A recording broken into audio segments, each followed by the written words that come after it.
ଏଇଥର ରଜରେ ଆପଣମାନେ କିଛି ଗୋଟେ ନୂଆ ପ୍ରକାର ପୋଡ଼ପିଠା ବନାନ୍ତୁ ଯେଉଁଟା ଖାଇବା ପାଇଁ ଆପଣଙ୍କୁ ବହୁତ ହି ଭଲ ଲାଗିବ। ଆଉ ଭିଡ଼ିଓଟି ଭଲ ଲାଗିଲେ ଗୋଟେ ଛୋଟ ଲାଇକ୍ କରିବେ ଆଉ ସବସ୍କ୍ରାଇବ୍ କରିବାକୁ ଜମାରୁ ଭୁଲିବେନି। ନମସ୍କାର ଦର୍ଶକ ବନ୍ଧୁ, ମୋ ଚ୍ୟାନେଲକୁ ଅନେକ ଅନେକ ସ୍ୱାଗତ। ପ୍ରଥମେ ଗୋଟେ ମିକ୍ସିଂ ବାଉଲ୍ ନେଇଯିବେ ଆଉ ଯେଉଁଥିରେ କି ଆପଣ ସବୁ ଜିନିଷ ମେଜର କରିକି ନେବେ। ଏଇଟା ହେଉଛି ସୁଆଁ, ଯାହାକୁ କହନ୍ତି ଲିଟିଲ୍ ମିଲେଟ୍ କିମ୍ବା କୋଡ଼ ମିଲେଟ୍। ଆପଣ ପ୍ରଥମେ ନେବେ 2 କପ୍ର ସୁଆଁ। ସୁଆଁ ଚାଉଳ ଯେଉଁଟାକି ଆପଣଙ୍କର ସେପଟେ କୋରାପୁଟ ସାଇଡ଼୍ରେ ବହୁତ ଭଲସେ ମିଳେ। ଏମିତି ଓଡ଼ିଶାରେ ତ ସବୁ ଜାଗାରେ ମିଳେ, ଏପଟେ ଟିକେ କଷ୍ଟଲି ଥାଏ। ଏଥିରୁ ମୁଁ ନେଇଛି 2 କପ୍।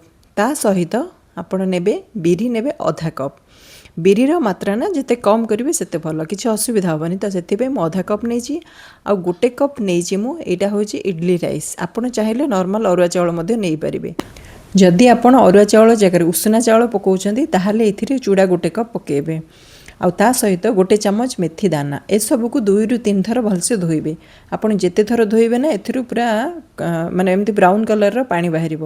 ତ ସେଥିପାଇଁ ଆପଣ ଓରିଡ୍ ହେବାର ନାହିଁ, ଏଥିରୁ ଏମିତି ବାହାରେ। ତାପରେ ଆପଣ ଭଲ ପାଣି ଦେଇକି ତାକୁ ଭିଜେଇବା ପାଇଁ 4 ଘଣ୍ଟା ପୁରା ରଖିବେ। ଯଦି ଆପଣ ଉଷୁନା ଚାଉଳ ନେଉଛନ୍ତି ତାହେଲେ ମିନିମମ୍ 6 ଘଣ୍ଟା ରଖିବେ। ଦେଖନ୍ତୁ ମୁଁ ଯେହେତୁ ଅରୁଆ ଚାଉଳ ନେଇଥିଲି 4 ଘଣ୍ଟା ପରେ ସବୁ ଜିନିଷ ଫୁଲି ଯାଇଛି। ଆଉ ତାକୁ ଗୋଟେ ମିକ୍ସି ଜାର୍ରେ ନେଇଯିବେ। ମନେ ରଖନ୍ତୁ ଯେତେବେଳେ ଆପଣ ଗ୍ରାଇଣ୍ଡ କରିବେ ଜମାରୁ ବି ପାଣି ଦେବେନି।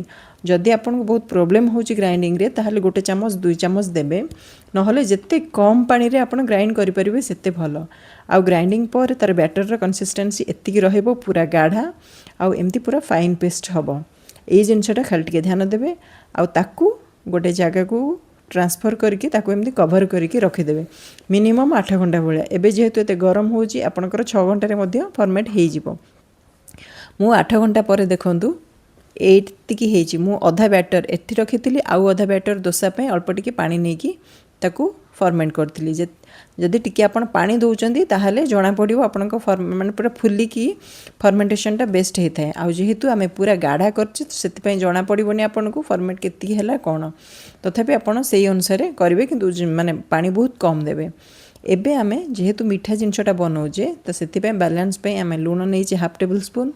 ଆଉ ସେଥିରେ ଆପଣଙ୍କର ଯେତିକି ମିଠା ଦରକାର ସେଇ ହିସାବରେ ଆପଣ ଗୁଡ଼ ନେବେ। ଗୁଡ଼ ଜାଗାରେ ଚିନି ମଧ୍ୟ ଆପଣ ନେଇପାରିବେ।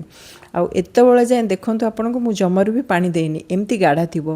ଯେତେବେଳେ ଆପଣ ସବୁ ଜିନିଷ ଦେଇସାରିବେ, ଏଥିରେ ନଡ଼ିଆ ମାନେ ବାସ୍ନା ପାଇଁ ଗୁଜୁରାତିର ଗୁଣ୍ଡ ଆଉ ଘିଅ 2 ଚାମଚ ସବୁ ଜିନିଷ ପକାଇ ସାରିଲା ପରେ ଲାଷ୍ଟକୁ ଘାଣ୍ଟିବେ।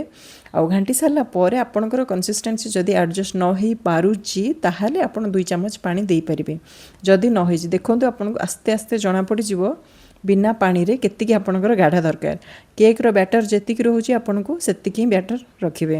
ଦେଖନ୍ତୁ ଏମିତି କଣ୍ଟିନ୍ୟୁଅସଲି ଆପଣ ଘାଣ୍ଟିବେ। ଆଉ ଘାଣ୍ଟି ସାରିଲା ପରେ ବିନା ସୋଡ଼ା ବିନା ଦହି କିଛି ଆପଣଙ୍କୁ ଦେବାକୁ ଦରକାର ନାହିଁ। ଏବେ କ'ଣ କରିବେ ନା ତାକୁ ସାଇଡ଼୍ କରିବେ। ଯେଉଁଥିରେ ଆପଣ ମାନେ ପିଠାଟାକୁ ପୋଡ଼ିବା ପାଇଁ ଚାହିଁବେ ସେଇଥିରେ ପ୍ରଥମେ ଘିଅ ଟିକେ ଲଗାଇଦେବେ। ଘିଅ ଟିକେ ଚାରିଆଡ଼େ ଏମିତି ଗ୍ରୀସ୍ କରିଦେବେ।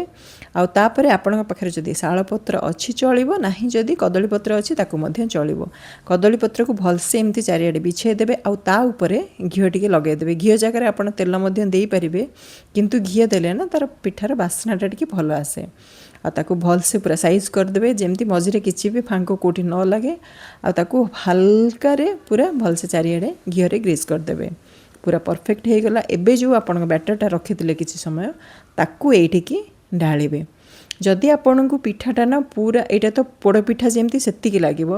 ଯଦି ଆପଣଙ୍କୁ ପିଠାଟା ପୁରା କଅଁଳିଆ ଭଳିଆ ଲାଗିବା ମାନେ ଦରକାର, ମାନେ ପୁରା ଯେମିତି ବିରି ପୋଡ଼ ପୁରା ଯେମିତି ପୁରା ସଫ୍ଟ ଟାଇପ୍ର ଦରକାର, ତାହେଲେ ଆପଣ ଚୁଡ଼ା ନେବେ।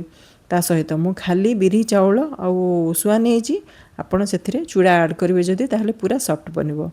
ଏବେ ବ୍ୟାଟରଟା ଦେଲା ପରେ ତା ଉପରେ କଦଳୀପତ୍ର ପକାଇ ଦେଇକି ତାକୁ କଭର୍ କରିଦେବେ।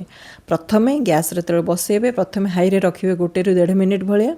ତାପରେ ଲୋ ଫ୍ଲେମ୍ରେ ଆପଣଙ୍କୁ 40ରୁ 45 ମିନିଟ୍ ଭଳିଆ ମିନିମମ୍ ଲାଗିବ। ଆଉ ଏବେ ମୁଁ କଭର୍ ଖୋଲିକି ଦେଖାଉଛି ଆପଣଙ୍କୁ। ଦେଖନ୍ତୁ ଉପର କଦଳୀପତ୍ରକୁ ପ୍ରଥମେ ବାହାର କରିଦେବେ। ଆଉ ଯେତେବେଳେ ବାହାର କରିବେ ନା ମଝିରେ ଯଦି ଆପଣଙ୍କୁ କେବେ ଡାଉଟ୍ ଲାଗୁଛି ତାହେଲେ ମଝିରେ ଆପଣ ଖୋଲିକି ଥରେ ଟୁଥପିକ୍ରେ ଚେକ୍ କରିପାରିବେ ଯେ ଭଲସେ ସିଝିଛି କି ନାହିଁ। ଦେଖନ୍ତୁ ମୁଁ ଲାଷ୍ଟକୁ ସିଝିଲେ, କାରଣ ମୋର ପଛପଟ ନା ଆଉ ଟିକେ ବେଶୀ ଲାଗିଯାଇଛି, ଏଇଥିପାଇଁ ଯେ ମୁଁ ବେଶୀ ସମୟ ବସାଇ ଦେଇଥିଲି ବୋଲି। 50-55 मिनिट भाया मुझे बसई देती।